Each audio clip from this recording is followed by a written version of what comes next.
علیکم ورحمۃ اللہ وبرکاتہ۔ بسم اللہ الرحمن الرحیم۔ رب اشرح لی صدری ویسر لی امری واحلل عقدۃ من لسانی یفقهوا قولی۔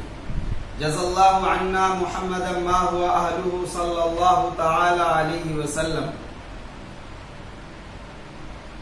دو یا دو سے زیادہ الفاظ کے مجموعے کو مرکب کہتے ہیں، اور مرکب کی دو قسمیں گزر چکی ہیں، مرکب تام اور مرکب ناقص۔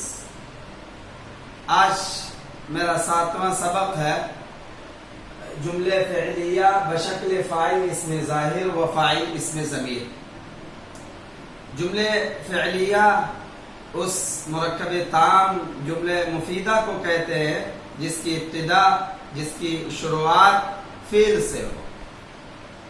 جملے فعلیہ فعل، فاعل اور مفعول سے مل کر کے بنتا ہے۔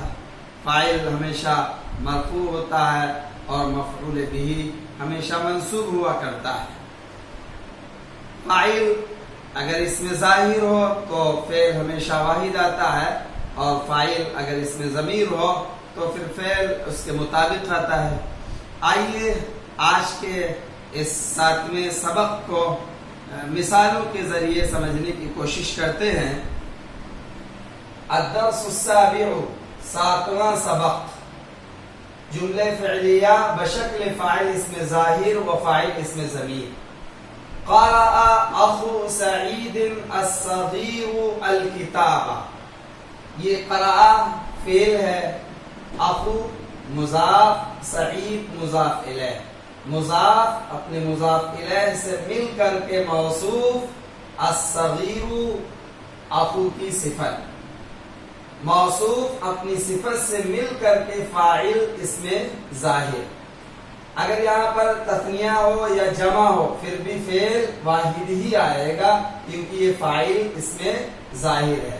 اور الکتابہ مفعول بھی، تو فعل فاعل اسم ظاہر اور مفعول بھی سے مل کر کے جملے فعلیہ خبریہ۔ جس طرح مبتدا کبھی جملے توصیفی کی شکل میں، اور کبھی جملے اضافی کی شکل میں، اور کبھی اس میں اشارہ اور اپنے مشار الیہ سے مل کر کے، اور کبھی ضمائر کی شکل میں مبتدا مر رہا تھا، اسی طرح کبھی فاعل اور مفعول، کبھی جملے توصیفی، جملے اضافی اور اس میں اشارہ مشار الیہ سے مل کر کے بھی فاعل و مفعول بھی بنتا ہے۔ اس کی بحث گزر بھی چکی ہے اور آگے انشاءاللہ تمرینات میں بتایا بھی جائے گا۔ خیر، یہ فاعل اس میں ظاہر ہے تو فعل واحد لایا گیا ہے۔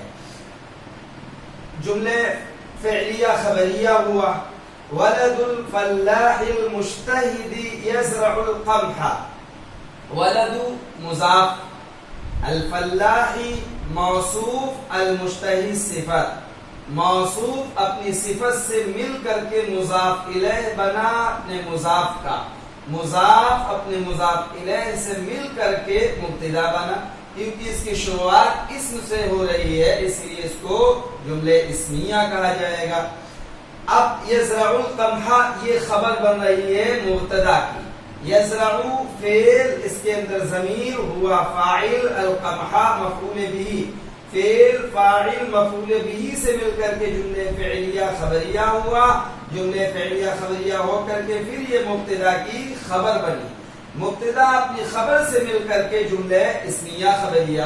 اور مبتدا کی خبر کبھی مفرد آتی ہے، کبھی جملے اسمیہ آتی ہے، کبھی جملے فعلیہ آتی ہے، کبھی ظرف اور جار مجرور کی بھی شکل میں ہوتی ہے۔ خیر، آج کے میرے 7ویں سبق کا خلاصہ کلام یہ ہے کہ اگر فاعل اس میں ظاہر ہو، خواہ وہ تثنیہ ہو یا جمع ہو یا واحد ہو، فعل ہمیشہ واحد آئے گا، اور اگر فاعل اس میں ضمیر ہو تو پھر فعل اس کے مطابق آئے گا۔ مثلا یہاں پر اگر یہ مبتدا تثنیہ ہوگا تو یزرعو، یہ تثنیہ آئے گا، یزرعانی، اور اگر یہ جمع ہوگا تو پھر یہ یزرعون یہاں پر فعل آئے گا۔ تو فاعل اگر اس میں ظاہر ہو تو فعل ہمیشہ واحد آئے گا، اور اگر فاعل اس میں ضمیر ہو تو پھر فعل اس کے مطابق آئے گا۔ آج کا میرا یہ 7ویں سبق کا مختصر سا خلاصہ تھا۔ اگلی ویڈیو میں پھر آپ سے انشاءاللہ ملاقات کرتے ہیں۔ السلام علیکم ورحمۃ اللہ وبركاته.